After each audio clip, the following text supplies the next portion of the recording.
Welcome to Study Time, a televised home learning program produced by Rwanda Education Board. Hello, wonderful students of Senior 1. Here again, we are together in chemistry. We are looking at unit number 11. We have been together in the previous units, and I want to thank you so much for being there with me. So in these 30 minutes that we'll be together, once again, we'll be looking at the properties of acids. We look at the bases, their properties. We look at the pH of the solutions and the pH scale. Probably these could be the new words, but don't worry. In the 30 minutes, we'll be able to capture the information that I have prepared for you. So I will not take a lot of time. I just want you to get organized, and we start our lesson. Thank you. So here we go. So when we talk about the acids and bases, and as we are going to discuss, they are the things that we are with in our homes, in everywhere that we move. So most of these substances that we use in our homes and at school and in other places, they contain acids and bases. For example, the car battery, because the car battery that starts the vehicle, if the car doesn't have the battery, then it cannot start. If it is using fuel, it cannot start. What is in the car battery? There are some acid, there is an acid. And actually it is sulfuric acid which is there. So it helps the cars to move, that help us to move from one place to another. Drugs like antacids, there are certain drugs that contain acids. Some of them, the painkillers like an aspirin itself, it is an acid. And some other drugs that we take when we get problems with the digestion, like stomach acidity, and some others contain bases. There are so many things. In agriculture, we use acids and bases to treat soils.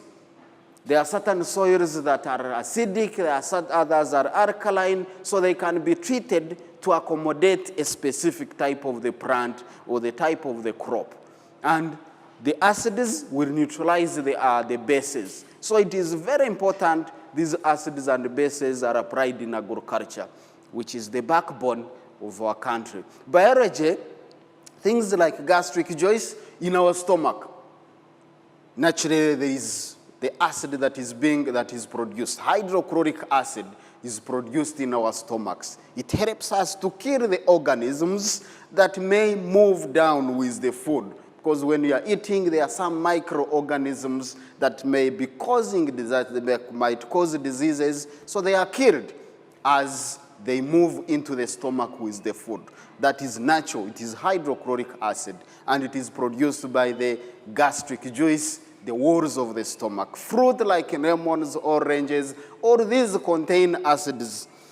And we're just going to mention some of these acids. So there is a need to understand how these chemicals work, or how specifically these acids and bases work. The dangers associated with them, and how to dispose of these made of substances that are made of acids that may have effect on the environment. So it is very important that we too look at the bases and the acids as well. So that is why we are going to discuss about the acids. But I just want to ask you some few questions before we proceed. Some people take wood ash. If you go to the screen, I've just put some questions there, and you just have a look at the screen. Some people take wood ash. So they burn the wood and take the wood ash. When they have heartburn, how does it help? Is it necessary? Some people think that those are some things that don't work out, but it is real. What is in the wood ash? It contains some bases, and if you have some stomach indigestion, when you take it, then it neutralizes the acids that could have accumulated in the stomach. So it is very important. Why should we brush our teeth at least twice a day or 3 times with a toothbrush and toothpaste? There are some acids that are produced as we eat the food and the food gets stick to the teeth, there are some acids that are being produced. So the toothpaste contains some bases that can neutralize those acids produced, that can destroy the outer layer of our teeth. So it is very important. So we don't use the toothpaste for either the color or for the smell or for the scent they produce or whatever, but it is because they contain the bases that can neutralize the acids that may accumulate, that might have grown as a result of the food that stick into our teeth and mouth. Have you ever tasted oranges and lemons? That's a question. I believe so. I believe many of you have ever tasted the oranges and lemons. How do they taste? Can you describe the taste of these? I'm sure you can, because these fruits taste a bit sour and bitter, as we are going to. So the taste of the oranges, if you have ever tasted, and I'm sure you have ever done so, the taste of the oranges, the lemons, and some other fruits is as a result of the acids and bases that are produced by those that are contained, they are not produced, that are contained within those fruits. So in chemistry, when we talk about the word acid, it is a substance that which when dissolved in water, the substance which when dissolved in water is able to produce the hydrogen ions.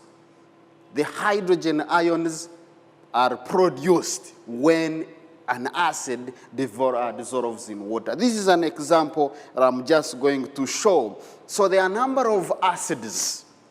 So when we can categorize even the acids, as there are some acids which are said to be mineral acids. And these mineral acids, we have a number of them. And I'm just going to give some of the examples. So we have the hydrochloric acid. You remember I've also talked about the hydrochloric acid. This acid can also be made in the lab as well. It can also be produced within our bodies. The stomach produces this acid.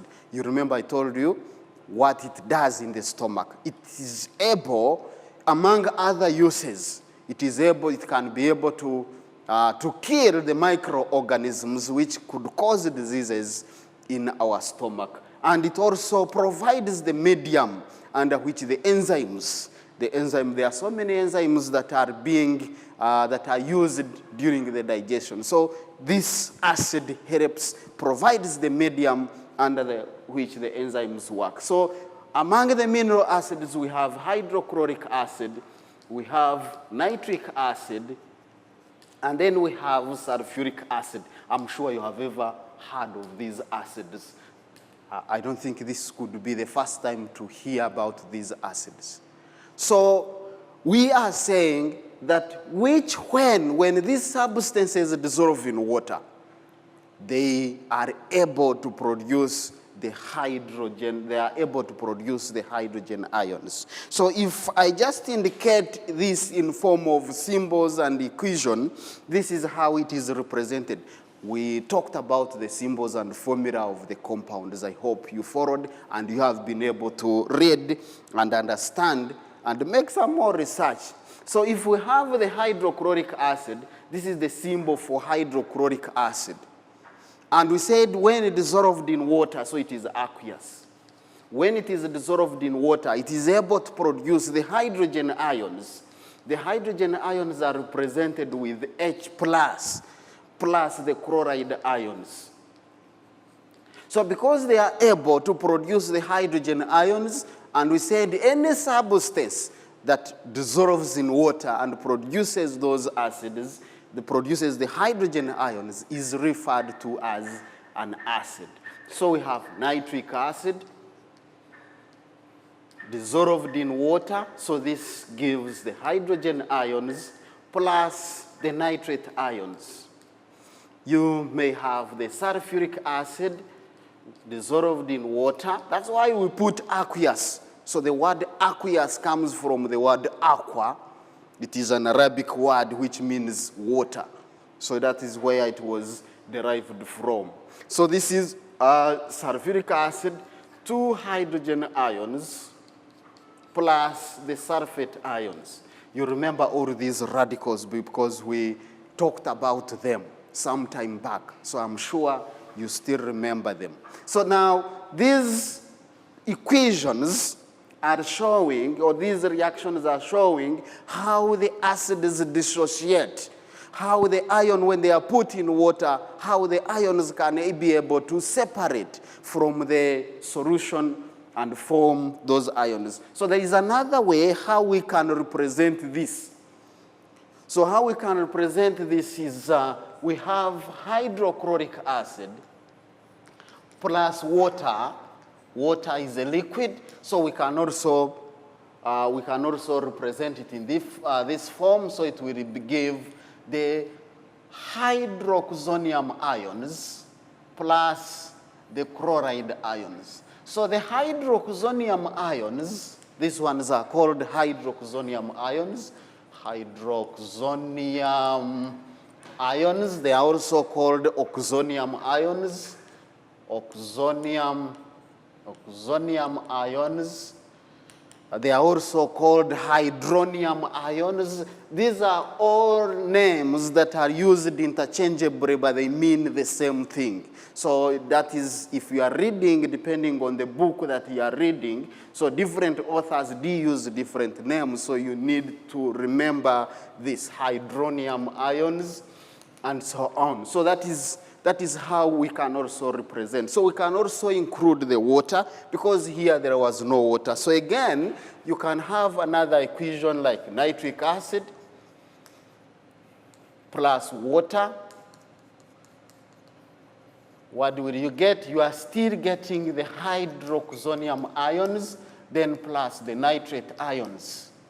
You may have as well the sulfuric acid. This is another way of representing the acids plus water.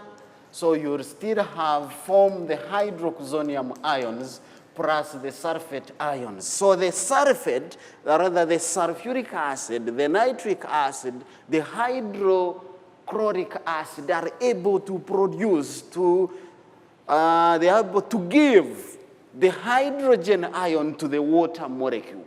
And that is why this one becomes H3O. So this is the way of representing these acids. So as mentioned, I said mineral acids. Then we have organic acids. Organic acids. So the organic acids are those acids that exist in nature. I told you, we have lemons, you have oranges, you have many other fruits that produce some of these acids. The citric acid and the tartaric acid, these are some of the examples. So when you look at the screen over there, we have a number of examples. These are acids that exist in nature.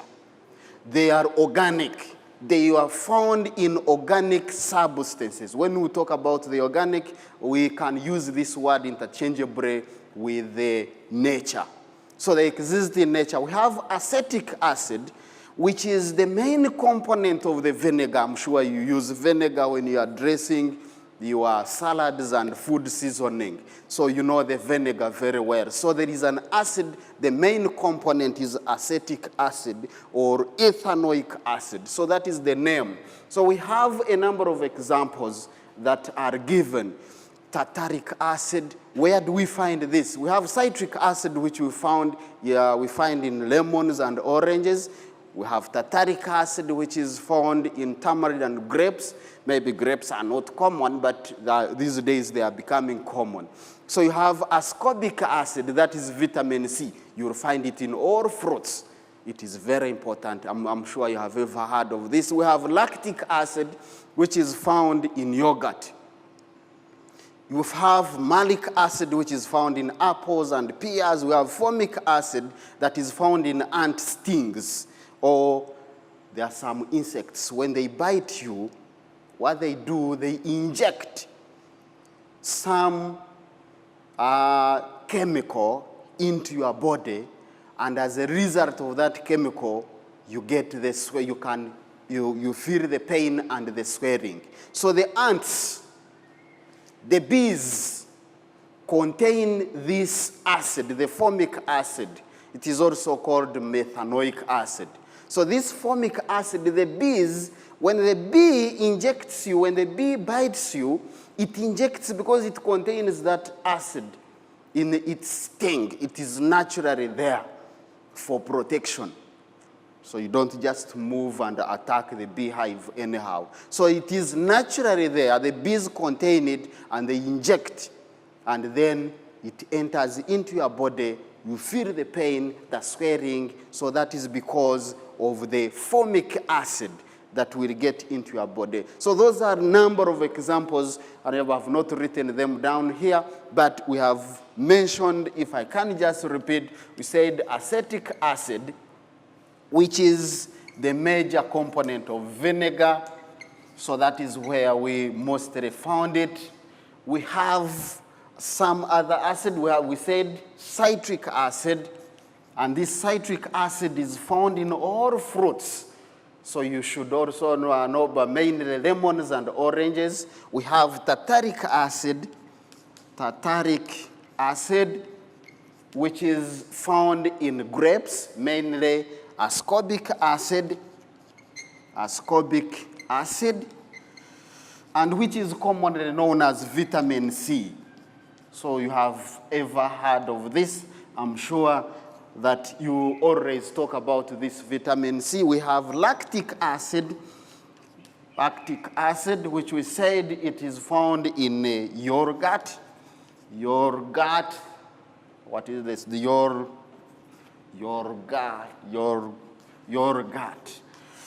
So that is, and we have other acids. We have oxalic acid that is not also mentioned there.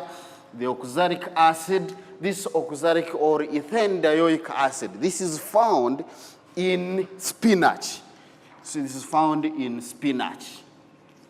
So, you know, spinach, that is a very common vegetable. So those are organic acids. We have mineral acids, we have these organic acids, but the most important thing to know among these acids is that they all, when they are dissolved in water, they are able to produce the hydrogen ions. That is very important. Hydroxonium ions, hydrogen ions. Let me just show you and give you an example of this acetic acid, which I said is ethanoic acid. So this is the formula for the ethanoic acid, CH3COOH. So when it is put in water, like other acids, so it will be able to dissociate. But these acids, these organic acids are weak acids, so they don't dissociate in the same way as the other mineral acids do. So these ones dissociate reversibly. Reversibly meaning that when the products are formed, they will just go back to the reactants. So for the mineral acids, the dissociation is complete. So you need to take note of that one. You will need that information later on as you go to senior 2. I'm sure you'll also talk about this. So this produces the hydrogen ions from here. So it has produced the hydrogen ions. And then plus, these ones are called ethanoate ions. So that is how it dissociates. But what am I talking about here? The most important thing is the hydrogen ions, because that is common that is the basic characteristic for all the acids. Take note of that. So let's look at the bases. Detergents and soaps, they are major sources of bases. The baking soda or baking powder, we are familiar with this. Probably you know how to make the bread, you know how to make the mandazi and so on, and cakes. We use baking powder. These contain bases. We have soaps, the laundry soaps, the detergents that we use, Omo, Nomi, and there are so many of them. Those in powder form, they all these contain bases. They contain bases. So the washing substances, we have very many of them that we use for cleaning, either cleaning the toilets or mopping, all these substances that we use for cleaning, which are either detergents or bleach or bleaches, contain bases. They contain bases. That is something that we should take note of and that we should remember. Now, what is the difference between the base and the acid? The bases are substances when they dissolve in water, which is opposite. Instead of producing the hydrogen ions when they dissolve in water, they produce the hydroxyl ions. So the hydroxyl ions, these are some of the, let me give you just an example. One of the examples that is common is sodium hydroxide. That is the major component that is used to make soaps. So soaps, if you go to sulfur, you'll find they are importing this sodium hydroxide. So it is very important. Sodium hydroxide reacts with oils to produce the soap, which is a sodium salt of the acid. Now, the sodium hydroxide in water produces the OH ions. The OH ions, these are called the hydroxyl ions. The hydroxyl ions. Hydroxyl, or sometimes called hydroxide ions. That is something that you should note. And then plus the sodium ions. But the most important is this. That is the common species for all the bases. So the bases contain this hydroxide, the hydroxyl ions or the hydroxide ions. So it is very important to remember. Now there are some bases. The bases are also divided into two. We have weak and we have strong. So there are some which can dissolve in water completely. We have the potassium hydroxide. The potassium hydroxide, this will give the OH ions plus the potassium ions. So instead of giving the hydrogen ions, bases give the hydroxide ions, the hydroxyl ions. Now some of these that dissolve completely, these are some of the examples which dissolve completely. They are referred to as alkali. Alkali, alkali. So the word is alkali. So the alkali is a soluble base. Soluble base. That is something that you shouldn't forget. Soluble base, it comes from the word alkali. The alkali. Alkali, which means plant ashes. Alkali is also an Arabic word. It is an Arabic word. That is where, that is the etymology of this word. That is where this word originates. Alkali, which means plant ashes. Plants contain these substances, the bases. And that is why, you remember when we were starting, I said, some people, when they can just burn either the leaves or the plants and then get the ash and drink it when they have some stomach indigestion. Why? Because of the bases that they contain, so they'll be able to neutralize the acid within the stomach. So it is very important to note. When they neutralize the stomach, then you'll get better. So those are some of the examples. Dissociate completely to form the OH ions, different from acids which produce the base, which produce the hydrogen ions. So what are the properties of these acids? All acids are sour. They turn blue litmus paper red. A piece of paper pressed in concentrate, this is, all acids are corrosive, so you never touch the acids with your bare hand. They are corrosive. They will attack the skin. They will attack your clothes. So you need protection. You need to be protected. You need protective gears to make sure you are protected. So they react with they react with the bases. They react with metals. They react with the carbonates, producing different products. So these are some of the properties of the acids. What are the bases? The alkalis are bitter. The bitter and sourness So you need to differentiate between these two. And again, the alkalis are soapy. They feel soapy. You know, this, when you touch the soap, how does it feel? It is something that is somehow slippery and soft. So that is the soapy feel. And alkalis have that specific property. Alkalis, red litmus paper is turned blue. With other indicators, they will also turn blue. So those are examples, some of the examples of the acids and bases. So the differences, but we have already talked about them. So there are some acids which are commercial, the mineral acids, the natural acids. I've just talked about them. So those are some, the soluble bases, the alkali, I've just mentioned it, because here I'm just giving the differences. Simple acid bases indicators. So the indicators are substances that are used to identify whether a substance contains a base, whether a substance contains an acid. We can use either the pH meter and they are different. The litmus paper, and many other indicators.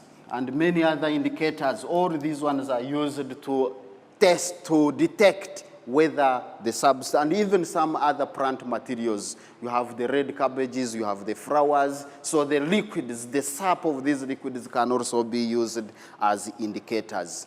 And we can use, so the table is showing the changes that takes place when you have an acid put into the base.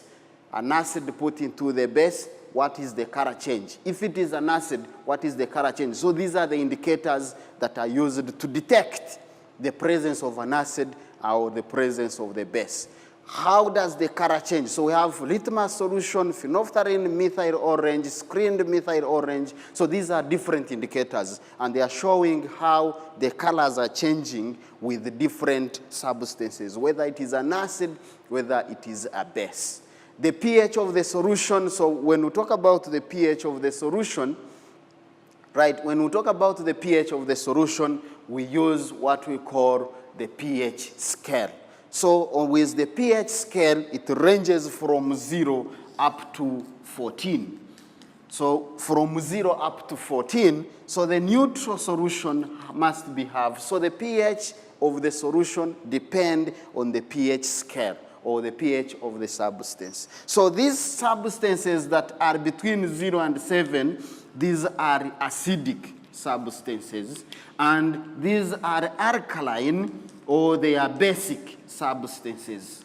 And the one that has, for example, a pH of 7 is said to be neutral. So we'll discuss in details how we use the pH scale later on, not in this 30 minutes, because the 30 minutes are over. And that means in the next lesson, we'll be able to discuss the pH scale in details and how it is used to measure the pH of the solution and other substances. I hope you've been following, and I'm sure we'll be able to meet once again in the next lesson. Bye-bye.